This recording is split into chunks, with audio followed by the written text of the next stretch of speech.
Right, back from Scotland and then back to reality. I'm on mowing, and I'm mowing for hay. Let's hope it goes well.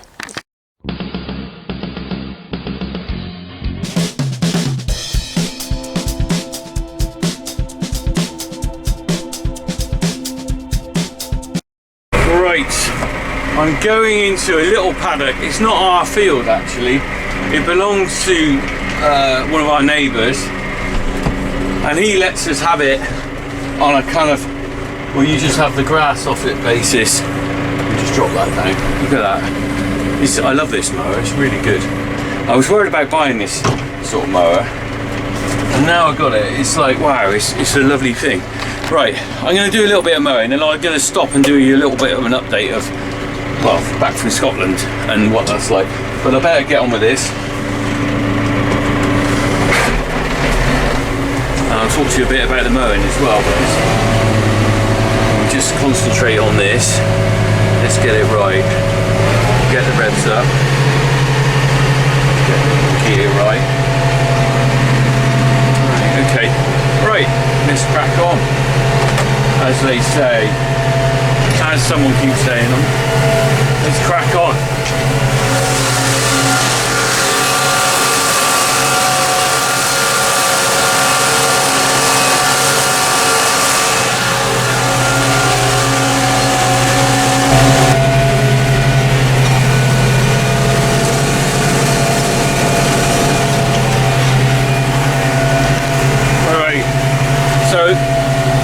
This isn't our field, this is a little hay meadow with a kind of orchard in it.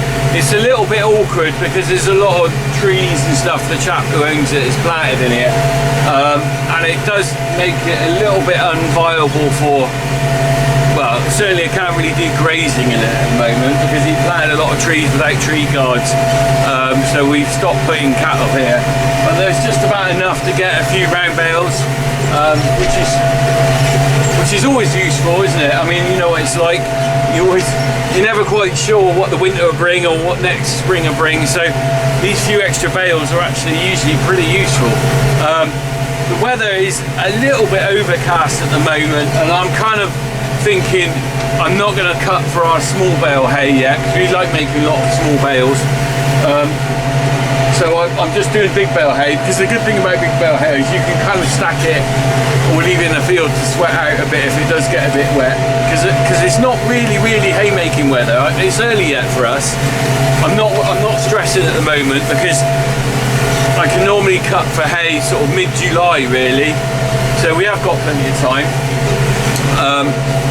But I thought I'd crack on with this piece. It's more than ready, and the forecast is settled. It's just not very sunny, but I shall battle on and see how I go with this. And I'm doing the neighbouring field as well. He's asked me to check that, top it maybe. I'm not sure whether I'm topping it or going to do hay out of it. It depends how much is out there, because it has had sheep in it, and I don't think there's a lot of grass in there. Anyway, I thought if you stay tuned, we're going to cook a bit of black pudding in this video, and bless him, Harry, we're going to do the scratch cards to see whether we can afford a telehandler. If you look at this clip here, I promised Harry if we win on the lottery cards we could buy a telehandler. Is it? We haven't bought those scratch cards yet. I know. Yeah. We should have got some this morning. That's a bit more practical, isn't it? Harry, we got to buy the scratch cards. If we don't get it, I'll get it this week, alright? Yep. I'll spend a tenner on scratch cards, alright? 20. No. 15. 15, alright. Sorry. 15. Yeah. Oh God. There we go. And if we get enough money, we'll buy. We'll buy one. This is not the best financial advice to give you if you're hoping to run your business and you want to get equipment for it, to rely on scratch cards, okay? We're having a laugh. We'll see what we find, all right? And maybe, we'll see what we find. So you're investing your dad's money in the scratch cards, yeah. but you're good with it. I was going to say, this is not sensible business management to rely on scratch cards. It is for him, but to rely on scratch cards to run your business. 15 free chances to get himself some sheep. Yeah. No. So that was at the Highland show. As I said before, don't gamble really. Scratch cards are gambling. only adult supervision, blah blah blah. I thought I'd just say that because, you know, it's not a way to make money, it's just a bit of fun for me and Harry. So yeah, that'll be the end of the video. We'll see whether we've won any money on the scratch cards to win a telehandler. What a way to try and get a telehandler. There's easier ways. Scratch cards are a bit of fun though. I get one in my birthday card every year for my sister-in-law, and I always quite like that. It's quite nice. Anyway, I thought I'd talk to you a little bit about the Highland show. We will be having haggis that I bought from there as well. I'm going to be cooking that in the end of this video. Mrs. C's present from Scotland. So the Highland show, what a fantastic experience that was. I really loved it there. We were very lucky, we had an apartment that wasn't very far from the tram line. I haven't shaved since Friday before we went to the Highland show actually, which is why I'm looking stubbly. I shaved really well Friday, hoping I wouldn't have to shave the rest of the weekend, and it worked. So we had an apartment near the place, which meant we could get the tram to the Highland show and back again without any real hassle, because we didn't really want to have to hire a car or anything.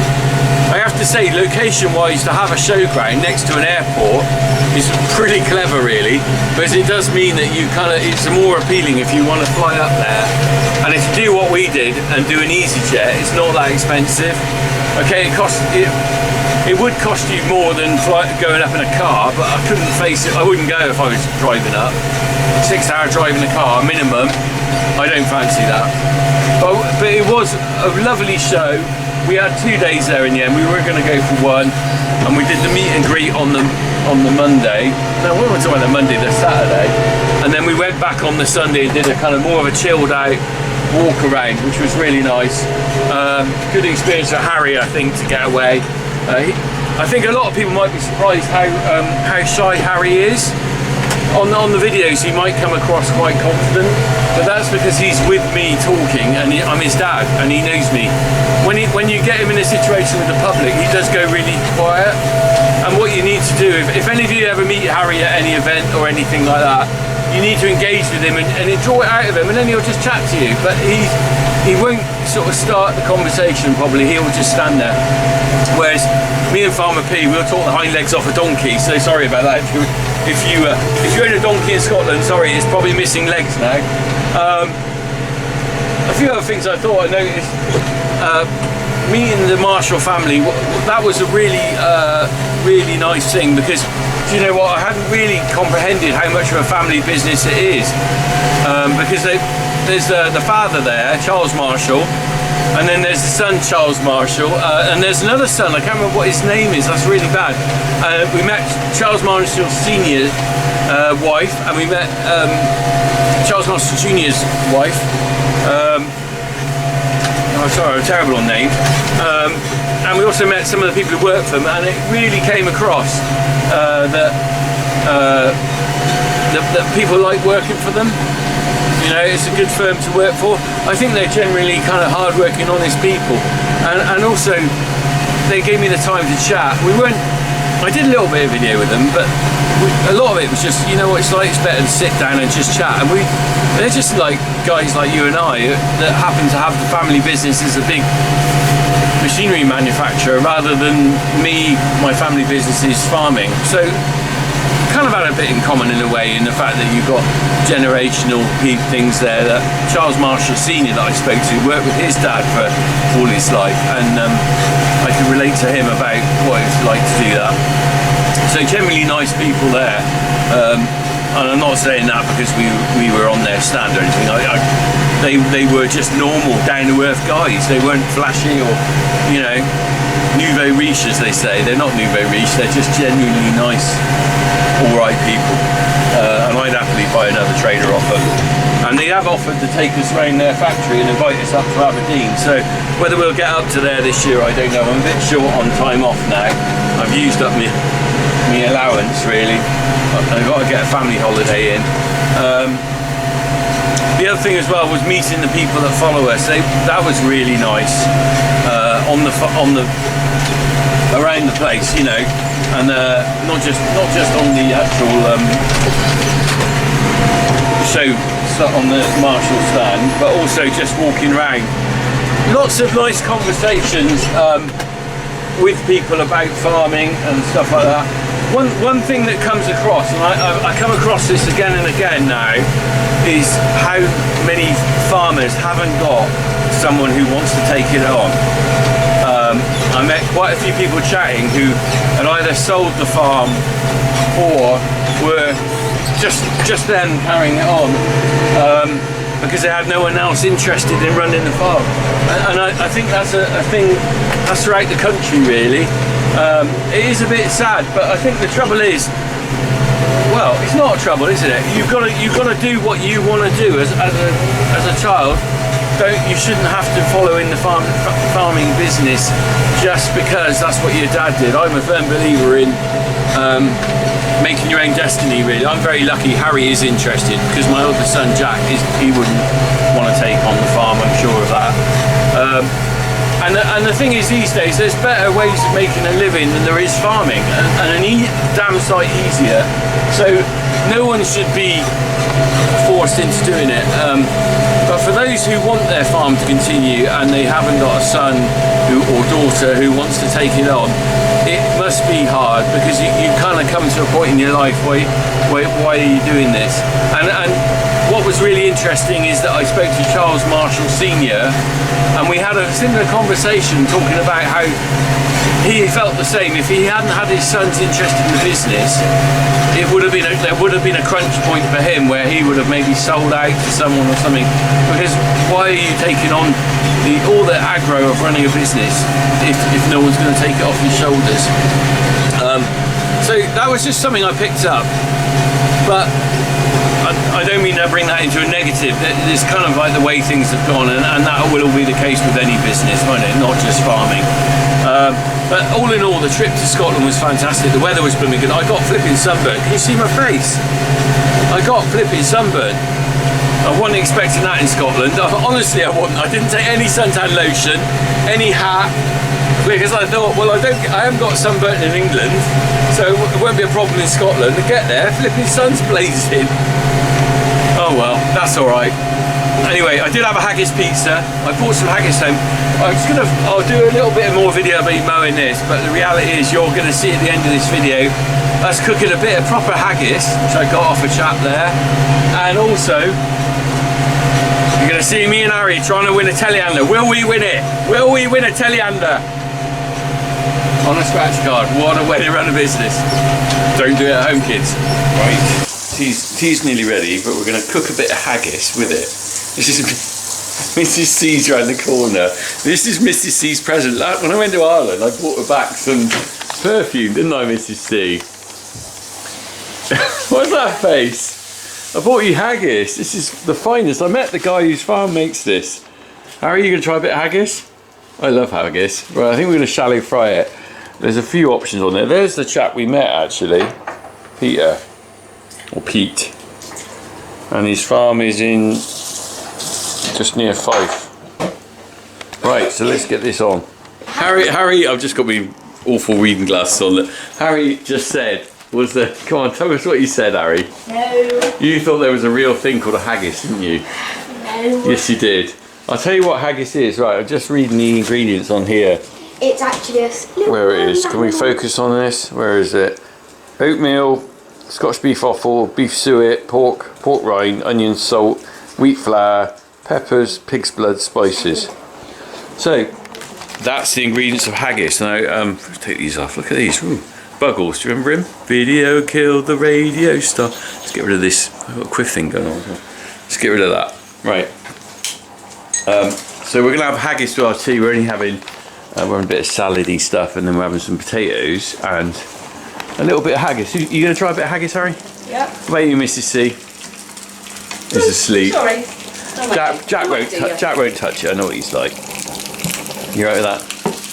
Well, he's done that. They look right. Smell nice. Right. Who's trying them? You having a bit, Sam? Or yeah. Jack's not going to bother, are you? No. Right. Yummy. Well, let's go on a bit of haggis.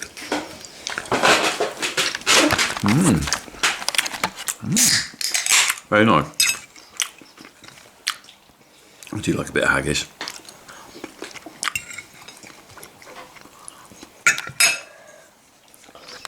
Hey, Try a bit. You initial a bit of mine? That's cheeky, isn't it? What do you think? Quite a nice flavour, I like it. Good, actually. You like it? Try it. Nice. Right, filled up with a bit of haggis. But I'm just going tedding on the grass. Got a little bit of an oil leak. I think it's coming off the back of here somewhere. Not sure what's going on there, because look. I'm not sure where that's coming from. I don't think that's too much to worry about. So, I'm leaking everywhere, this tractor. It's old, and like me. But we're going to ted out the grass.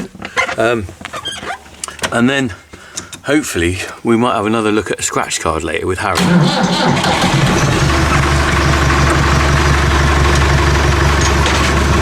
Let's go. Tedding we shall go, tedding we shall go. Hey ho, away we go, tedding we shall go. And we're on it, we're on it. We're on it, I'm on the tedding. I'm going to be doing this this morning, and I'll be going through it again tonight. The other field over there is so thick, but this one is going to need a lot of tedding. It's proper old meadow grass, it's a little bit thick. Well, I got a hell of a crop of grass in here. I loved it.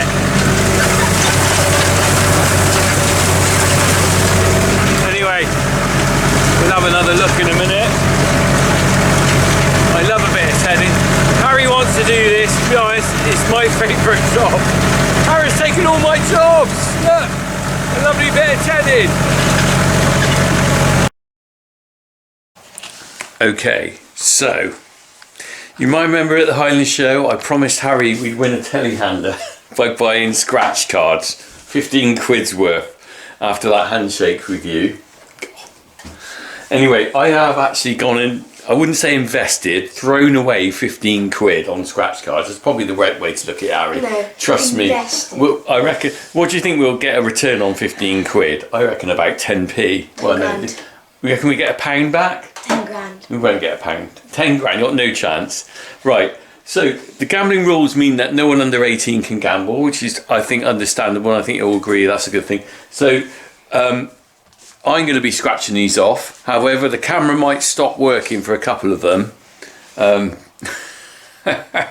So, I'm just going to film me doing a couple, and then the camera might stop working, and then we'll recap at the end, alright? Mm-hmm. Right, we need a £1 coin or something. You're going to get there's a coin, £2 coin in there. Right, I don't normally buy scratch cards, to be honest. They used to be little tiny things, and I got these in the co-op, and I just said, get me a mixture. I really don't, believe it or not, I actually don't really know what to do on them. Look, they got, I don't know, and I'm not actually sure. If you do a lot of scratch cards, I guess you get to know. But, what do? Do we just rub them all off? I guess, I don't know. They look very confusing. They look very confusing. I thought they used to be like you just scratch. Used to be 3 in a row and you just scratch something off, but now it's like I have no idea what you're supposed to do. Multiply your prize by up to 10 times. Well, I haven't got a prize, so we just rub that off. I have no idea what to do. It's like I don't get excited by this sort of thing, really, to be honest, because I just think how that one works. I don't know how any of them work. That one, you scratch that, I think. What, those? Yeah. Scratch here first, caller's card. Okay, do you want to hold the camera while I scratch? Camera. You've got to scratch the itch, right? So here goes. I don't actually know. I'm not feeling any excitement about this at all. I think this is the... Right. Right. Now what? What does it have to be like 3 in a row? So I don't know. 3 in total. Right. Let's have a look. Lines with a... Now what? Scratch here first. Bonus game. Gold cup. £5 gold cup. What does that mean? Don't know. Maybe you won 5. Have we won something? Lines with a double. I don't know. Right. Bonus game. I don't understand what that means either. Right. What do we do now? Row £3. I don't understand. Scratch here first. Call it. I don't. This is absolutely useless for me because I don't know what I'm doing. Why can't they just have something really simple? Right. 4 corners. Shall we scratch these off and see what happens? Oh, those ones. Well, I don't know what. That's really. Scratch it off. There's nothing. Are you supposed to? Maybe you're supposed to match those numbers with those. Are you? I am. You probably won £10 million and not realised. Scratch here first. Oh, so I think you call out those. Oh, that's not very exciting, is it? Oh, I've messed it up. You scratch off each one. So 22. No 22. 16. No 16. 13. This is going to take ages. Come back in a minute. I've just. I've rubbed all those off. I think that's wrong.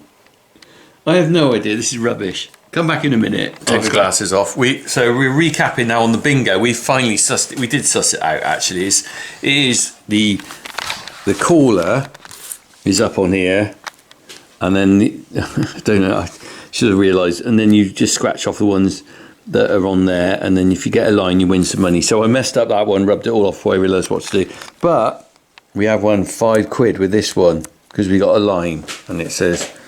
Row £5. So we got £5 towards a telehandler, Harry, on that one. Whoop whoop. Okay, we have 3 more to go, which I'm not sure what we're going to do with. Let's put that one. That one's for the bin. Yep. That's the £5 towards the telehandler.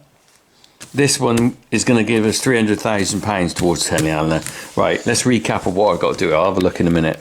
We discovered actually on the back are the instructions, which I should have read before. So with this one.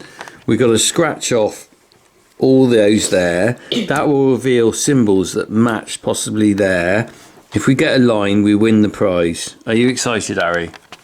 Whoop, whoop. Yay, whoop, whoop. Right. I'm going to do this a little. I'm going to have a little scratcheroo. You hold the card and I'll scratch. That's it. It's not exciting. I don't get excited by this at all. What are we winning? Right. Okay. So we got a bank. Where's the bank? There we go. Very exciting. Sofa. Where's the sofa? There's no sofa on. There's a sofa. Oh, hang on. The bank.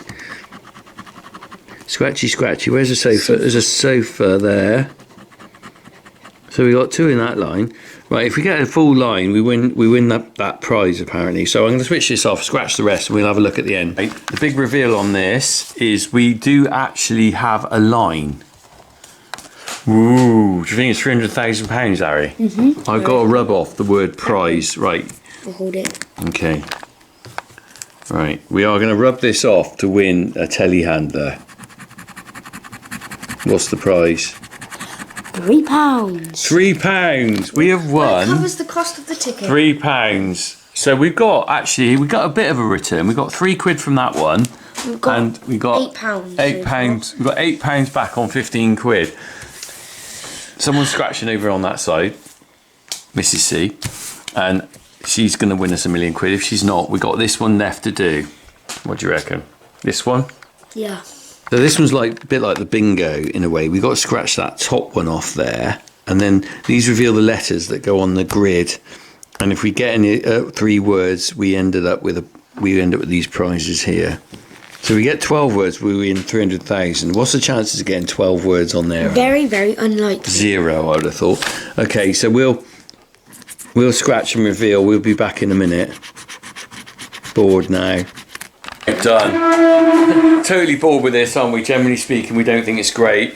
This one we won nothing.